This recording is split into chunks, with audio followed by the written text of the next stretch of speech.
Chapter 5 test review for PreAP over percents. Number 1, 9 is 60% of what number?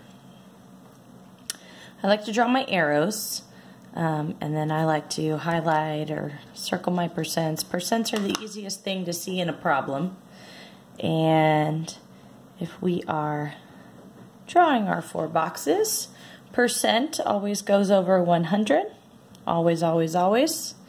And then I draw arrows pointing to those key words, is. So if you remember our percent proportion, it's part or is over whole or of equals percent over 100.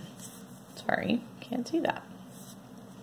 So part over whole equals percent over 100, or is over of equals percent over 100. So 9 is on top, so 9 goes on top. Okay, and I do not know what the of is or the whole. In order to solve this, I'm going to circle the numbers that are diagonal and multiply them together. 100 times 9 is 900, and then divide by the number you did not circle, which would have been 60.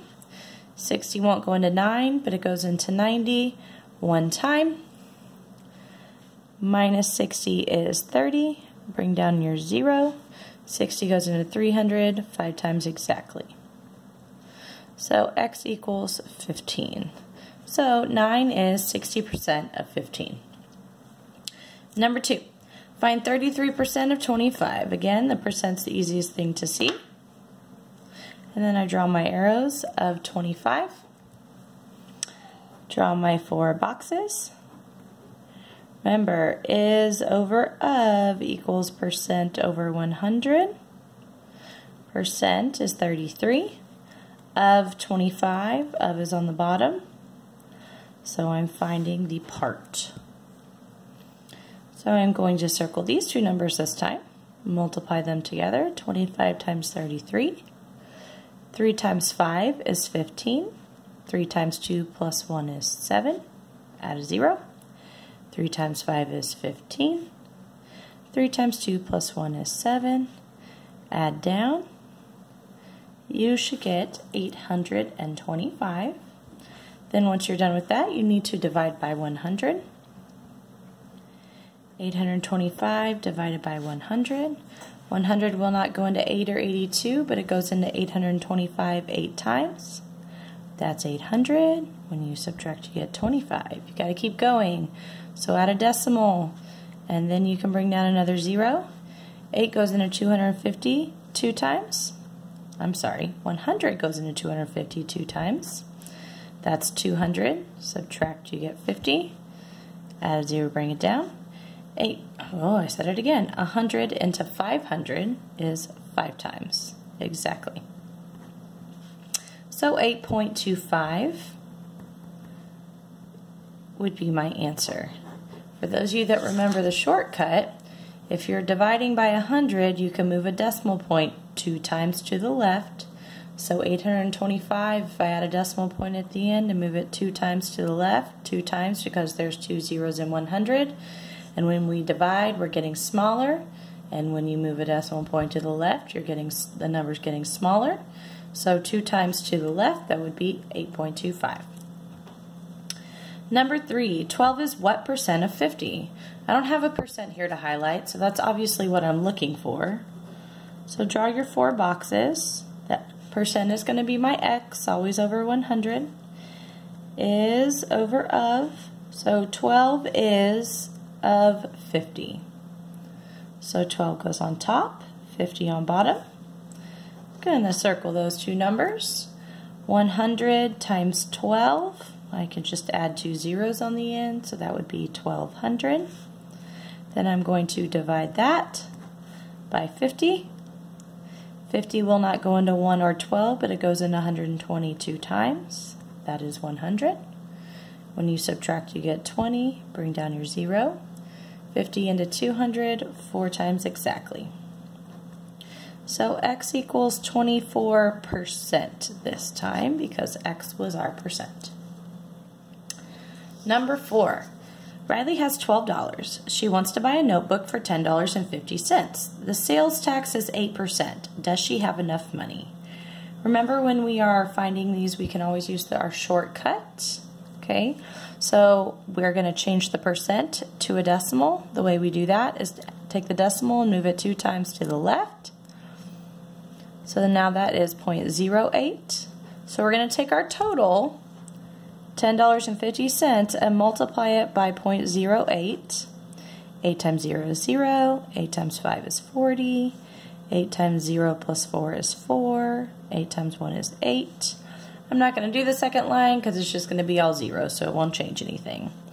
I have 1, 2, 3, 4 numbers behind a decimal, so I'm going to move my decimal 4 times. So 84 cents is my tax amount. I want to know if I have enough money. So if my meal costs $10.50 and I have to pay 84 cents in tax, remember to line up your decimals when you're adding. That would be $11.34. So she walked in with $12 in her pocket and her meal is only $11.34, then yes, she has enough money. Number 5, the original price of a jacket is $42. The sale price is 35% off of the original price. What is the sale price of the jacket? So I need to figure out how much I get to take off and then actually take it off in order to figure out the sale price, or how much I'm going to pay. So again, we can take our percent and turn it into a decimal. So 35 becomes 0.35. Now I'm going to take 42 and I'm going to multiply it by 0.35. 5 times 2 is 10. 5 times 4 plus 1 is 21. Add a 0. 3 times 2 is 6. And 3 times 4 is 12. Add down. You get 1470. And I have 2 numbers behind a decimal, so I'm going to move it 2 times to the left. So this right here is the price that I get to take off. I'm taking off 35% of $42, so I get to take off $14.70. So $42 minus $14.70. 0 minus 0 is 0. I cannot take 7 from 0, so I'm going to borrow. That's a 3. Can't do 1 minus 4, so I'm going to borrow again. 11 minus 4 is 7, and 3 minus 1 is 2. So the sale price of the jacket is $27.30. Make sure you look at what the question's asking you. This is very important. If it would have asked you how much do you get to take off, you could have stopped at $14.70. But since they want to know the sale price, you need to do the subtraction to figure out what you're going to actually end up paying after that coupon, essentially. All right, number 6. Nelson has stuffed 152 envelopes. This is 72% of the envelopes he must stuff. How many envelopes does he need to stuff? Okay, so on this one, I can't just change this to a decimal and then multiply, because that only works when I'm given my whole, okay, or the total. If he has stuffed 152 envelopes and that's only 72% of the total he has to stuff, that's not my whole or my total. So I cannot change this to a decimal and then multiply. It doesn't work that way. So what we're going to have to do is set up our proportion. Remember, part over whole equals percent over 100. So here's my percent over 100. And 152 is the part. I need to figure out the total number he needs to stuff. He's stuffed 152 so far, but that's not all of them. That's only 72%. So we need to figure out the total, or the whole. So I'm going to do 152 times 100. Essentially, I'm going to take 152 and add 2 zeros on the end. And then I'm going to divide that by 72. 72 will not go into 1 or 15, but it goes into 152 2 times. That would be 144. When you subtract there, you get 8. Bring down your 0. 72 goes into 80 one time. Minus 72 is 8. Bring down your 0. 72 goes into 80 one more time. minus 72, I'm running out of room, is 8. I would add a decimal, take it up. Again, we're going to hit 80, so that 1 is repeating. So 211.1 rounds to just 211 envelopes. That's the total amount he's going to have to stuff.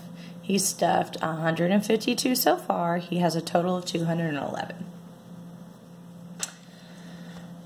Number 7. Amy ate breakfast and wanted to leave her waitress a 25% tip. Her meal cost $9.50. How much money should Amy leave for a tip? On this one, we can use our shortcut because her meal is $9.50. That's the whole amount of the meal. So I'm going to change this to a decimal. That would be 0.25. And then I'm going to multiply $9.50 times 0.25. 5 times 0 is 0. 5 times 5 is 25. 5 times 9 plus 2 is 47. Add a 0. 2 times 0 is 0. 2 times 5 is 10. 2 times 9 is 18. Plus 1 is 19. Add down. And then I have 1, 2, 3, 4 numbers. Okay, so that's 2.375. This is the tip amount. Now let's look at our question. It says, how much should she leave for the tip? So this is all I need to identify right here. I don't need to determine if what the total is going to be or anything like that. So this is my tip, 2.3750, but I'm going to round to the nearest cent. So the 5 makes that 7 go up. So my tip is $2.38. Number 8. Paige has $14 for lunch. Her meal costs $12.20. She wants to leave a 20% tip. Does she have enough money? Okay, so again, this is my whole, so I can use my shortcut and change this to a decimal. That would be 0.2, 0.20, 0.2, same thing. Okay, or 0.2. It's up to you. I like this one, easier math. Okay, so I'm going to take $12.20 and multiply it by 0.2. 2 times 0 is 0, 2 times 2 is 4, 2 times 2 is 4, and 2 times 1 is 2. I'm going to move it 3 times to the left. So she needs to leave a $2.44 tip. And they want to know if she has enough money. So let's add that to her total. Make sure you line up those decimals. You get $14.64. If she walked in with $14, she is not going to be able to leave a 20% tip because that'll put her over the amount she has. So she would have to leave a tip smaller than 20%. Number 9. Snowflake High School's winter sports team won 85% of their games last season. If the teams played 60 games, how many games did the teams lose? Well, if they won 85%, 100 minus 85 is 15. So that means they lost 15%. Since I have the total number of games they played, I can use my shortcut. Change this to a decimal, that's 0.15, and then I multiply. Please remember that this only works whenever you have your whole. You can only use a shortcut whenever you have a whole. All right, 5 times 0 is 0, 5 times 6 is 30. Add your 0, 1 times 0 is 0, 1 times 6 is 6. Add down, and then move the decimal 2 times. So they lost 9 games.